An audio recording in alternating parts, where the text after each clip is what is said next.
folks. My name is Stuart Hood. I'm the Senior Preparator for GulfQuest National Maritime Museum of the Gulf of Mexico. I handle the aspects of the behind-the-scenes stuff, such as exhibit upkeep and installation. I want to welcome everyone to this evening's Gulf Chats. Gulf Chats is a monthly series that we host every second Thursday of the month to discuss issues and important events and aspects that are taking place in Mobile and the Gulf of Mexico. If you have not done so, I would encourage folks to please come and visit the museum and check out and see our new Field Lab exhibit, which is dedicated to the work of Dr. E.O. Wilson. Also, please find us on Facebook to keep up on upcoming events, new exhibits, and occurrences. Also, if you're interested in hosting any events, GulfQuest houses some of the best views in the city. Our speaker tonight is Dr. Amy Hunter. Dr. Hunter is the Director of Wetland Services and Toxicological and Environmental Associates in Mobile, Alabama. I apologize for that. I practiced saying that all day. She serves as the Deepwater Horizon Restoration Coordinator. Tonight she is going to discuss natural resource restoration in coastal Alabama. Dr. Hunter, thank you very much for coming to speak tonight. And without further delay, I'm going to turn it over to you. Thank you. Thank you. Thank you, Stuart. Thank you very much. Hey, good evening. Thank you all for being here. It is wonderful to be here in this beautiful museum. I got a little bit of a behind-the-scenes tour from Stuart earlier and saw the E.O. Wilson exhibit, which I was most excited to see. When that's open to everybody, I encourage you to go see it. It's really a lot of fun to see. And it really goes to kind of what I'm going to talk about tonight, which is restoration, mostly related to Deepwater Horizon recovery funds from the oil spill. But really, I mean, I was looking at when we were up there, I was looking at the exhibit, and one of his books, I don't know if it was his last book or more recent books, called Why We Are Here, really talks about Mobile and how it was settled in South Alabama. And it really goes to, with the oil spill, there's ownership among all of us, among the citizens of the Gulf Coast. Something that belongs to all of us was damaged, and people care deeply about that and deeply about the work that we are doing to try to restore our coastal resources in Mobile and Baldwin counties. So as Stuart said, I'm Deepwater Horizon Natural Restoration Coordinator. I actually, that was an old bio, so you didn't have to say toxicological after all. I work for the Department of Conservation and Natural Resources, which is a state agency. You do have to be careful about that, though. You can type in your signature line very easily that you work for the Department of Conversation. So it is nice to be here. My boss, Commissioner Chris Blankenship, sends his regrets. He was supposed to do this talk, so you have the B team this evening, but he was called away on other business and wishes he could be here. So as you can see here, if you don't get anything else from this talk, the seal from Alabama, from the state of Alabama, is the only state seal with rivers on it. So if you gain nothing else from being here tonight, maybe it helps you in a game of Trivial Pursuit at some point. I don't know. Mostly what I want to talk about this evening is what we have done since the oil spill. I was given a similar talk like this, though, not too long ago to a group of middle schoolers, and after a few minutes of blank stares, I realized that most of them had not been born when the oil spill happened. So to include a timeline and just remind me and everybody, on or about April 20th, 2010, the Deepwater Horizon is a deepwater drilling rig, exploded and sank off the coast of Louisiana in the Gulf of Mexico. 11 workers perished that night, and countless others waited in lifeboats through the night for I'm not sure they knew what was going to happen next. So I try to remind myself of that a lot, that this work is important, and it's important to honor the loss that those people made and their families still suffer from that event. So this is very important work for a lot of reasons, and that's one of them. A year after the spill, the Deepwater Horizon trustees, which were representatives from each of the 5 Gulf states, Texas, Louisiana, Mississippi, Alabama, and Florida, along with federal agencies, reached an early restoration agreement with BP as part of the Oil Pollution Act settlement. Then, about a little over a year later, Congress passed the Restore Act, which has to do with Clean Water Act fines. The Restore Act, absent the Restore Act, the Clean Water Act fines would have gone just into the Oil Pollution Trust Fund and would have been spent throughout the country. So legislatively, it's really quite a feat. With the Restore Act, 80% of that funding comes back here to the Gulf Coast. So legislatively, for 5 Gulf states to do that, I don't think it would happen today. That was really quite something. Excuse me.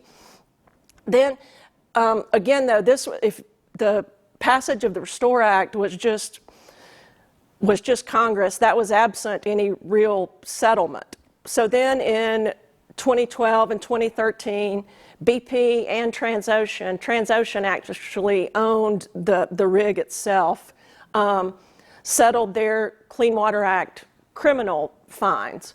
And those are what formed one source of money that we call the Gulf Environmental Benefit Fund, that is administered by NIFWIF. Then in 2015, an agreement in principle was reached with BP, and that settled the remaining Clean Water Act civil fines and the remaining Oil Pollution Act civil fines, or Oil Pollution Act fines, rather. And then finally, a little less than a year later, the consent decree that came about as a result of that agreement in principle was entered into. And since then, we have gone to work. In Alabama, what has grown out of that settlement, and the settlement makes annual payments in April for 15 years, so from 2016 to 2031. So it's 15 years. From that, we have stood up a coastal restoration program. What that does, what we do as the state, is serve as the middle point between the federal agencies that oversee the money and the local governments, towns, counties, etc., that actually implement the projects. And each one of those sources of money in each agency has a different set of rules. So that's part of what I do all day, every day.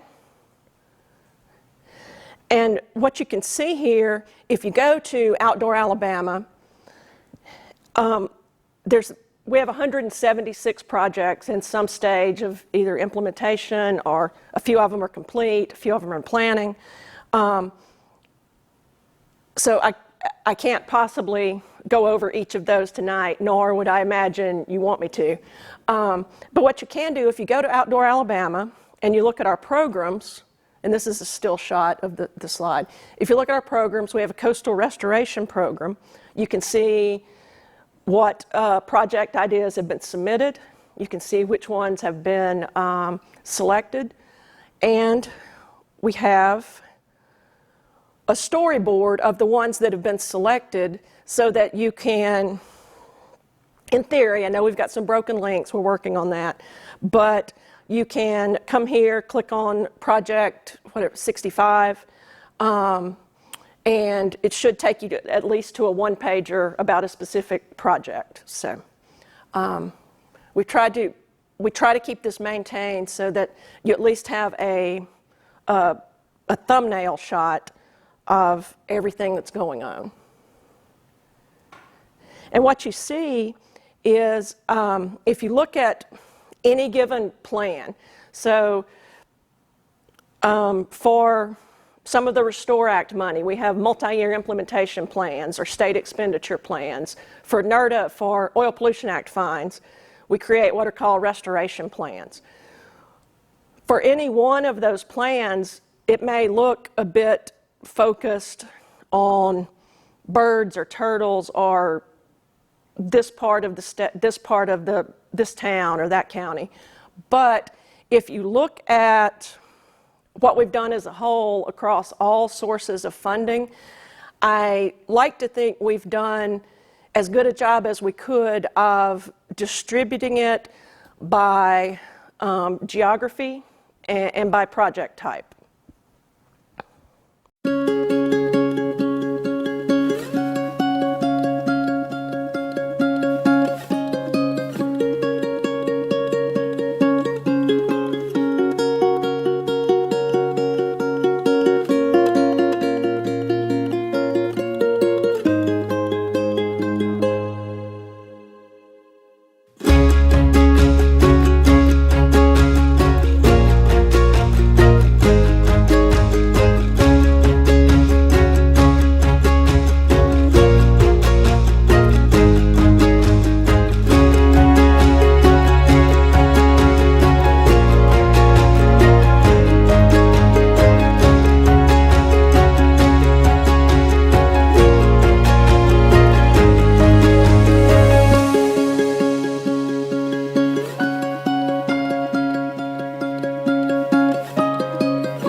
So that says it a little bit better than I can talk about it. If I can find my slideshow again. There we go. What that looks like in more boring terms is this. I know on there it said 158 projects. I believe we have added, I don't believe, we have added some water quality projects to that, and I'll talk about those in a bit at the end. To give you some idea of who oversees each of the different sources, the Restore Clean Water Act civil fines, where we talk about buckets. And one of the reporters from the paper has told me that, I mean, we're friends, it was a joke. He said, I'm an adult, I'm trained, I'm not going to write about buckets anymore. So what I'll try to do tonight, rather than talk, in the early days of it, we did talk about buckets a lot because we were trying so diligently to communicate all the different sources of funding and why everybody wanted to know why was this taking so long. You know, the rig blew, what, 13 years ago now? The direct component are buckets 1, 3, and 5 are overseen by the Alabama Gulf Coast Recovery Council. That's the group that you may be familiar with. That's the group of 10 local officials, mostly mayors, some county commissioners. And then bucket 2 is overseen by ADC&R, as is NERDA, and with the NFWF, National Fish and Wildlife Foundation, Gulf Environmental Benefit Fund. We work, that's a little bit of everybody, really. That's the part from the Clean Water Act criminal fines. So if you look at, starting on the top, not the pie chart, but the list, if you look at these from the top, from provide planning support, that's the small amount at the very top at 12 o'clock on the pie chart, if you will. And then if you look at going counterclockwise, you can see the percentage of funding and the total dollar amount we've spent on each restoration type, if you will. And I think one of the largest percentages of it is restore, the 42% at the bottom, which is restore, conserve, and enhance habitat. I think if there's a legacy from this funding, I hope the two things that we have that are lasting from this are habitat and land conservation and protection, and water quality. If we do two things that are foundational with all this, I think there's that. And then if you've done those two things and you've also provided access for the citizens that we work for, I think that will be a fine legacy of all this work. So then, yeah, but what have you actually been doing? Because when, until folks see bulldozers outside or shovels or something like that, understandably, you haven't really been doing anything. So I thought I would start, since we're in Mobile, I would start with the backyard we are in. What have you been doing? The answer is I haven't been doing that much, but my friends and colleagues that work at the City of Mobile, at Mobile County, at Baldwin County, you should never start naming municipalities. You're going to leave somebody out. But in all those places have done a tremendous amount of work. If you look at the top left, that's a picture of the bike trail at Gulf State Park. In addition to restoring the lodge, which was destroyed by Hurricane Ivan in 2004, you see the new lodge in the far right-hand corner. And then in addition to the lodge itself, we upgraded bike trails, built a new education campus there, and really have a first-class facility there that's, I think, a model for coastal construction. Then to the right of the biker picture, excuse me, is the pier at Gulf State Park, which we updated the decking on it and completed turtle-friendly lighting about 24 hours before Hurricane Sally hit. So since then, we have worked through all the things that you work with when you have something like that blows away. And if you look out there now, there should be barges and boats on site. So repair of the pier right now at Gulf State Park is underway, and that's an incredibly popular place with the community. So hopefully we have restored the Gulf State Park Pier for the last time.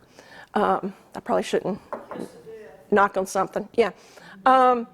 In addition to the lodge that we completed early on, the other picture there in the middle is an example of a roll-on, roll-off facility. So the port has completed what we call for shorthand the ro-ro.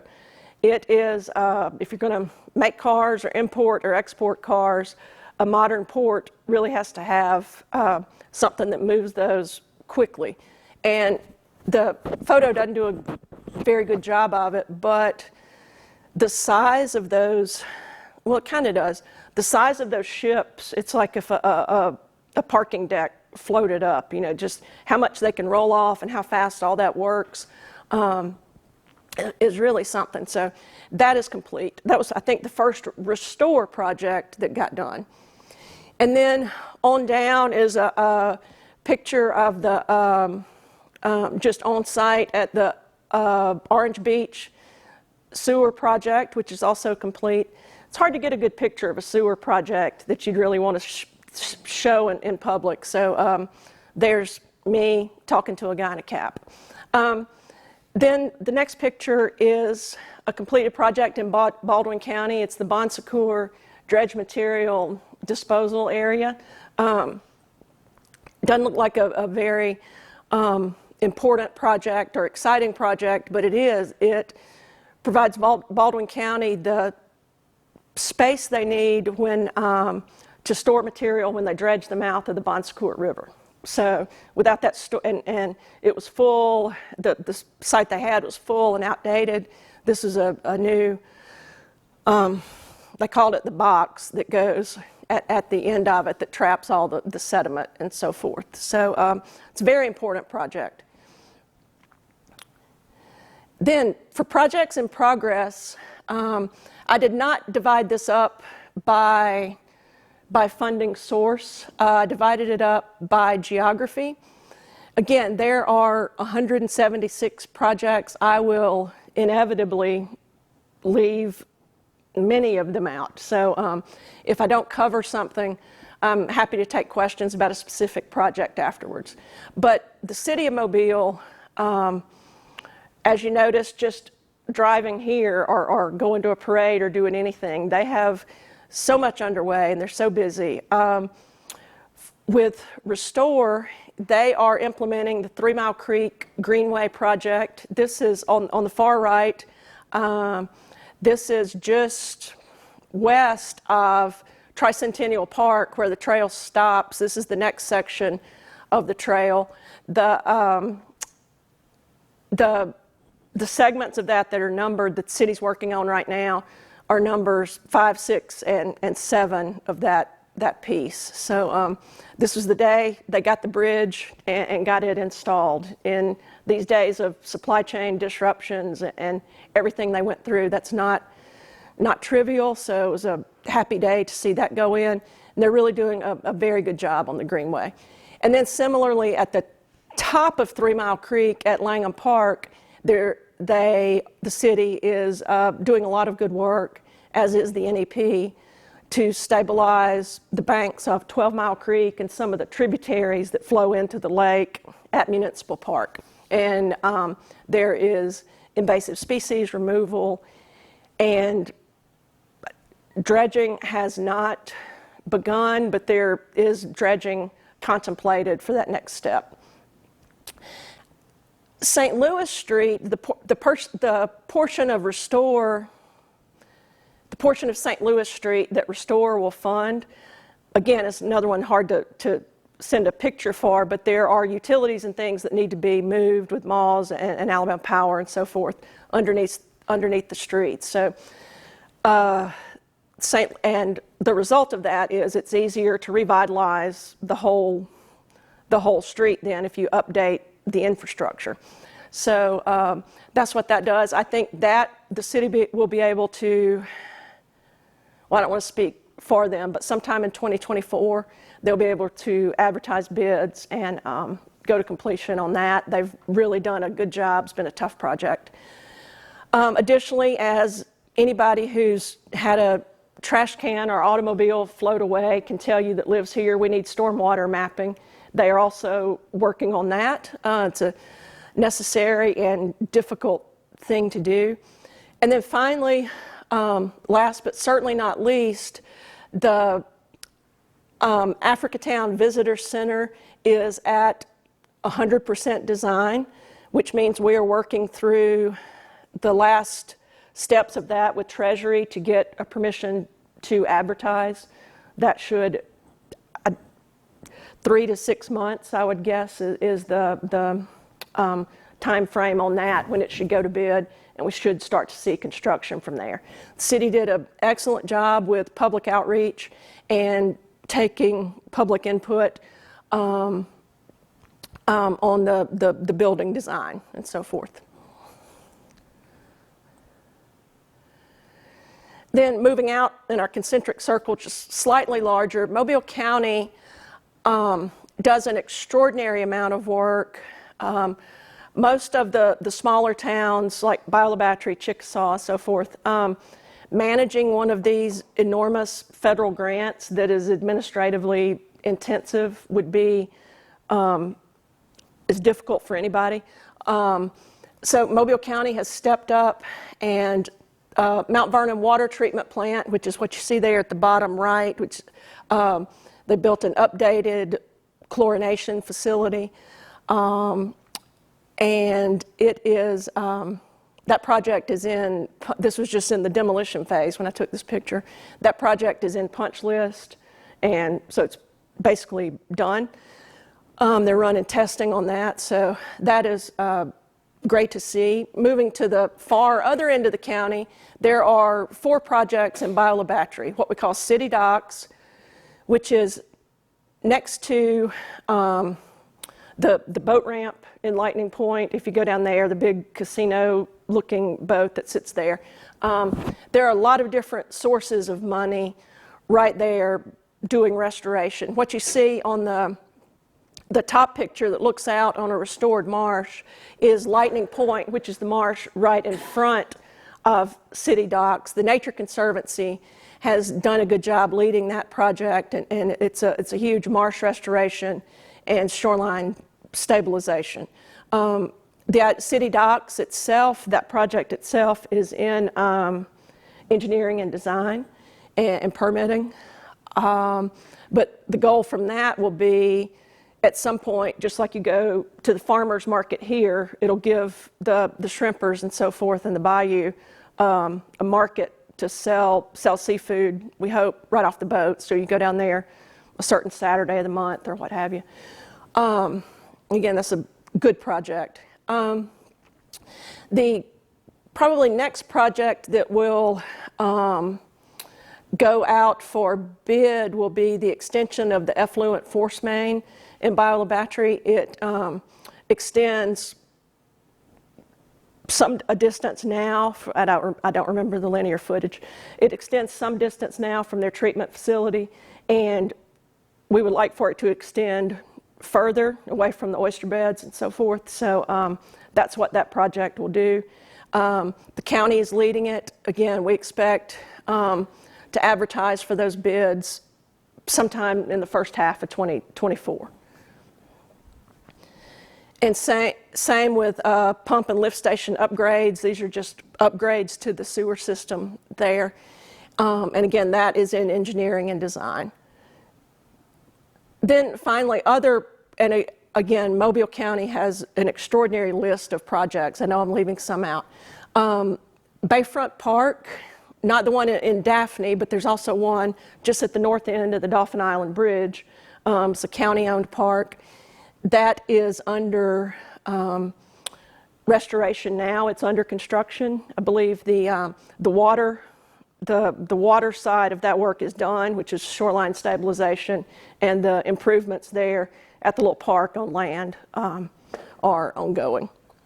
And then finally, just south of that, Mobile County is leading a huge project along the Dauphin Island Causeway to shore up the one road off the island during a storm, to make that wider, to create habitat behind some of the breakwaters there and so forth. So lots of projects there. And then this is just, as long as we were talking about the bayou, this is some other photos from the Grand Bay Savannah that they mentioned in the video. Forever Wild, before there ever was an oil spill, I believe, had purchased some of this. And so some of this has been done with BP money, and a lot of it with other funds as well. And then finally, on to Dauphin Island, they hold and should hold their own meetings about all the restoration projects that are ongoing on the island. I believe there are at least 15 of them there. Some of that is Deepwater Horizon funded, some of it is other funds. What's going on right now is on the east end, which is with a different source of funding called Go Mesa, which stands for Gulf of Mexico Energy Securities Act. There's beach restoration going on there. Then on Graveline Bay, which is the marsh right by the airport on Dauphin Island, that really It's the only marsh of that of that kind on the north side of the island right there. I believe there's one on down at Government Cut. But that marsh really gets, when we get a front out of the northwest in the winter, really gets hammered. So it's an important project that is protecting a lot of very important and strategically placed nursery habitat there. We did purchase 830-something acres on the west end of Dauphin Island. That is, and we have completed a bird conservation and management plan with that. Additionally, the Corps of Engineers has completed, along with USGS, has completed a barrier island study, just looking at transport and the island as a whole from a modeler's perspective. The town has a stormwater mapping project upcoming. There are wastewater treatment plant upgrades that are significant and ongoing now. That is right at the end of design and should go to construction soon, and then, or should go to advertisement. The people that actually have to do these projects understandably don't want me to say this is going to go to construction soon, because then they're like, well, you go do it. And then there's an ecotourism project right there on the island, kind of next to the rodeo site, that'll be for, again, a boardwalk for demonstrations and educational purposes. Finally, and this is also known as Bucket 5, the Alabama Center of Excellence is managed out of the Dauphin Island Sea Lab. That research is underway that looks at sea level rise, climate change. There are 10 large grants funded through that. Upgrades are completed at the wet lab that were needed to mimic field conditions that they weren't really set up for before. So if you're going to do research on climate change, you need a lab that can mimic increased CO2, increased acidity, temperature, light, things like that. So they got some nice upgrades to the wet lab, and that was actually with some that wasn't all Deepwater Horizon funding. That was part of the Sea Lab's funding as well. And additional research projects are being funded as well. So a lot of good work going on at the Sea Lab, as always. Then switching over in a sprint to Baldwin County, one of the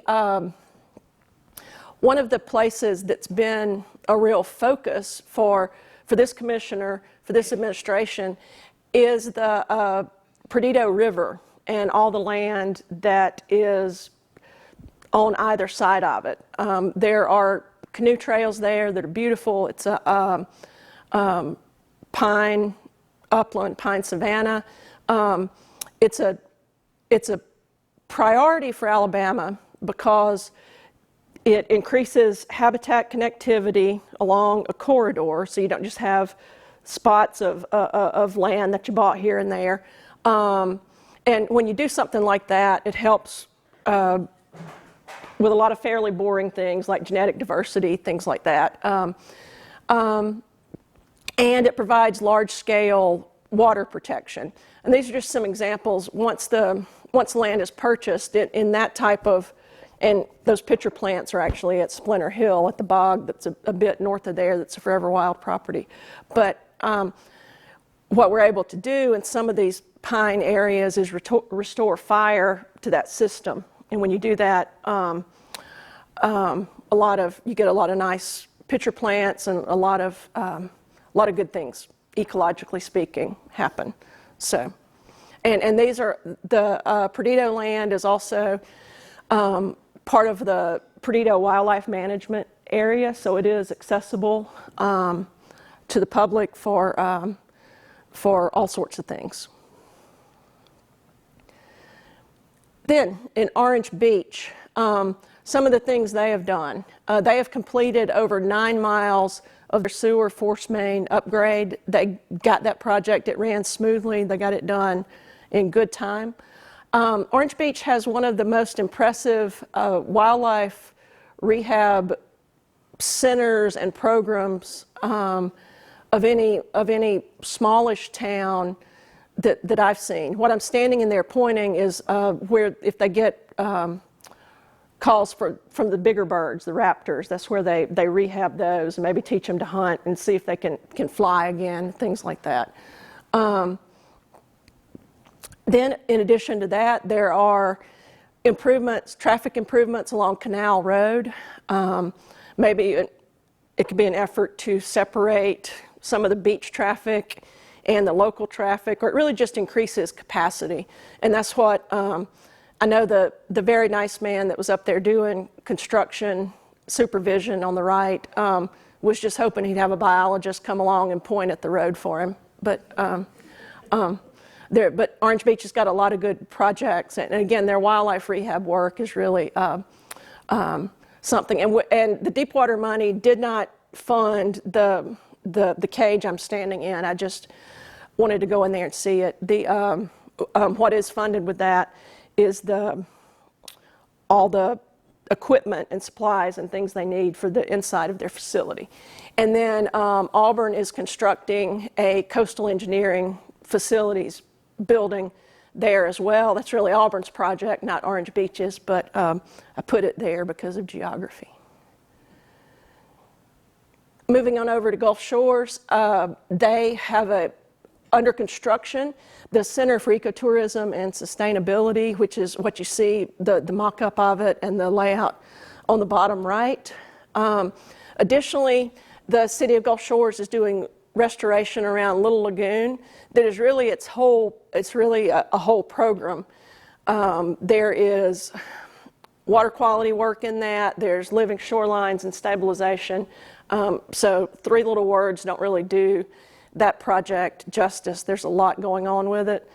Additionally, we were able to purchase what we call Laguna Cove property, which is at the very end of the public part of West Boulevard.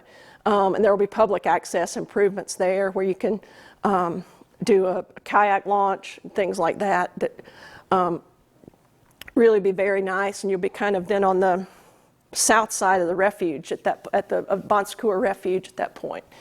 Additionally, Gulf Shores is doing road capacity improvements. Finally, Fairhope, lots of sewer upgrades, sanitary sewer overflow mitigation, SSO mitigation. What that project is, it's again a pretty simple project, but I think an important project. The pumps and things that are on electricity, that's great unless the power goes out like it does during a thunderstorm. So a lot of their SSOs occur in Fairhope during a thunderstorm. So we're able to put those, or we're in the process of doing it, the city is, of putting those on backup generators. So keeps the pumps running.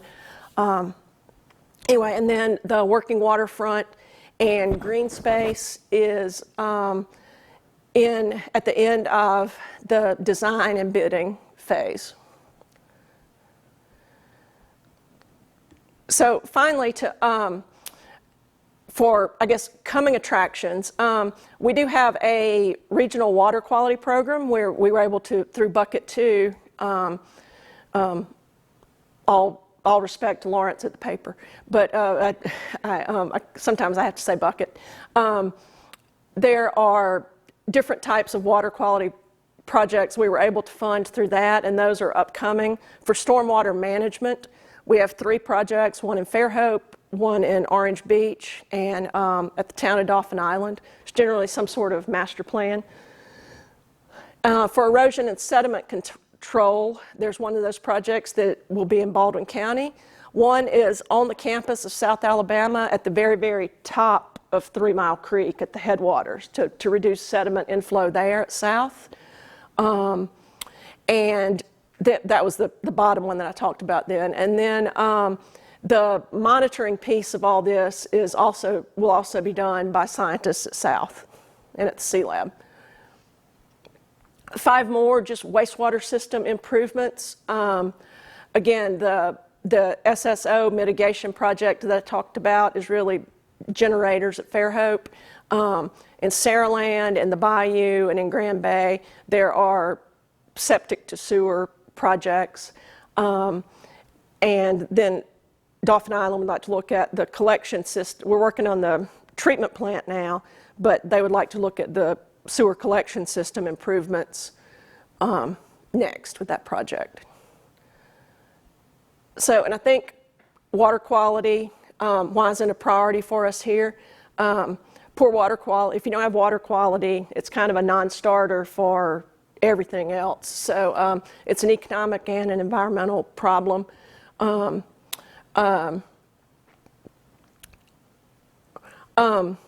Replacing aging or failing infrastructure improves the community resilience, and this is really about 5 different ways to say water quality is important. So, in conclusion, what I think my job is to help us get from that to the picture on the left to the picture on the right. What I have learned from that is the need far outpaces the funding. For that last list of water quality projects I put up there, we had $35 million available, and we got $216 million worth of requests. And those numbers only get more outlandish as inflation goes up, as supply with COVID, with the supply chain disruptions. And one thing that all this work has in common, whether it's research at the Sea Lab or buying land on Perdido or fixing a sewer, this is difficult work that takes a lot of time, and it's complicated. So with that, I really appreciate your interest, appreciate you coming out tonight, and I'd be happy to take questions and try to address any projects I skimmed over. So thank you.